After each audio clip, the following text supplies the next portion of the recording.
Halo teman-teman, perkenalkan nama saya Kesha Lahea, saya dari kelas 4 BKBG, dan saat ini saya akan membawakan materi entrepreneurship yang membahas tentang menyebutkan dan mengidentifikasi karakteristik wirausahawan.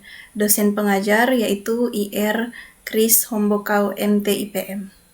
Jadi dalam materi kali ini akan ada 7 pembahasan, namun kita mulai dari pendahuluan atau latar belakang. Seorang sosiolog bernama David MC Cleland mengemukakan bahwa apabila sebuah negara ingin menjadi makmur, minimal sejumlah 2% dari persentase keseluruhan penduduk di negara tersebut menjadi wirausahawan. Indonesia sendiri sampai saat ini menurut sebuah riset, jumlah penduduk yang menjadi wirausaha baru sekitar 0,20%.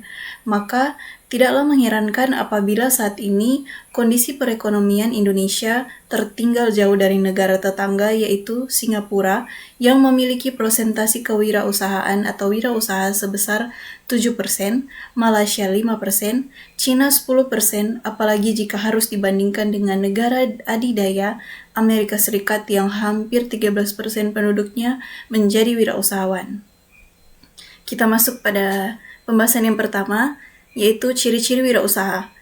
Karakteristik atau ciri-ciri wirausaha menurut buku berjudul Manajemen Kewirausahaan ada 7, yaitu punya semangat dan kemauan keras, yang kedua berani mengambil resiko, yang ketiga punya keberanian dan daya kreasi, yang keempat punya analisis yang tepat, yang kelima berjiwa pemimpin, yang keenam berorientasi pada masa depan, dan yang ketujuh tidak konsumtif.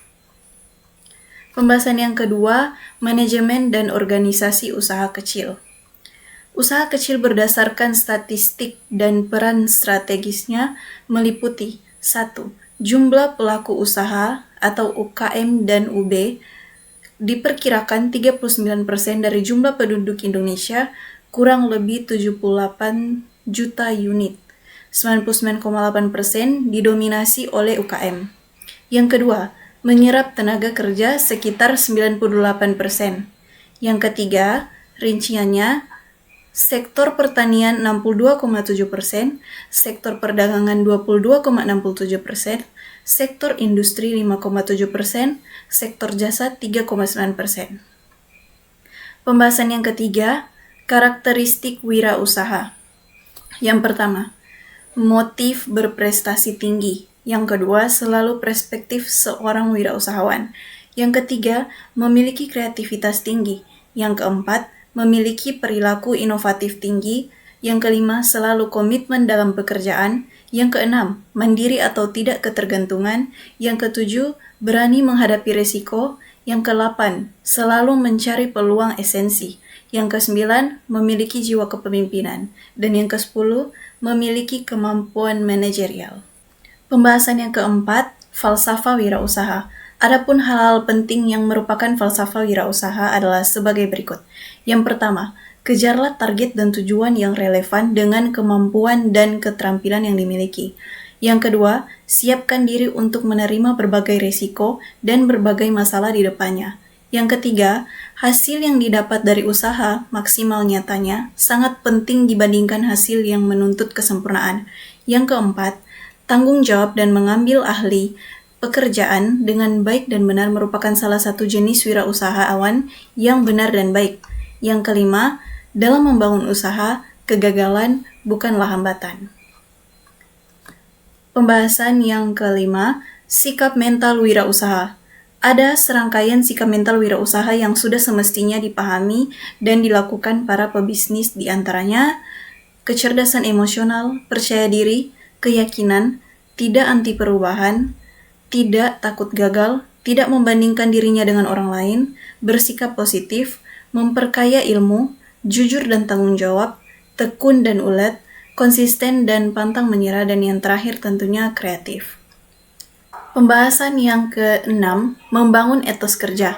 Etos kerja dapat dikendalikan dan ditingkatkan, asalkan kamu memiliki kemauan untuk meningkatkannya. Berikut adalah beberapa cara untuk meningkatkan etos kerja. Yang pertama, tentunya mulai dari diri sendiri. Caranya, kamu bisa meyakinkan dirimu dengan mencari motivasi atau alasan yang kuat yang dapat kamu jadikan sebagai sumber semangatmu. Yang kedua, disiplin dalam waktu. Hindari kebiasaan menunda-nunda karena hal tersebut hanya akan membuatmu lalai dan tidak fokus.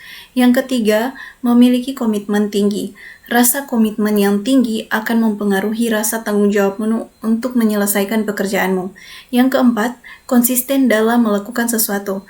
Kemampuan untuk bersikap taat dan mampu mempertahankan prinsip yang dimiliki. Dan yang terakhir, jangan patah semangat. Jika kamu melakukan kesalahan, jangan terlalu larut oleh rasa kecewa karena hal tersebut dapat menurunkan semangat kerjamu. Dan pembahasan yang terakhir, pembahasan ketujuh, faktor kunci keberhasilan mendirikan usaha kecil. Berikut ini merupakan beberapa faktor yang dapat menjadi kunci keberhasilan usaha bagi pelaku usaha yang ingin membangunkan usahanya atau mengembangkan usahanya. Yang pertama, sumber daya manusia atau SDM perusahaan. Tentunya itu harus diperhatikan. Yang kedua, fasilitas fisik perusahaan. Yang ketiga, tentunya modal usaha. Yang keempat, manajemen atau keahlian pengolahan. Dan yang kelima, lingkungan perusahaan. Ya, sekian dari pembahasan 7 materi entrepreneurship.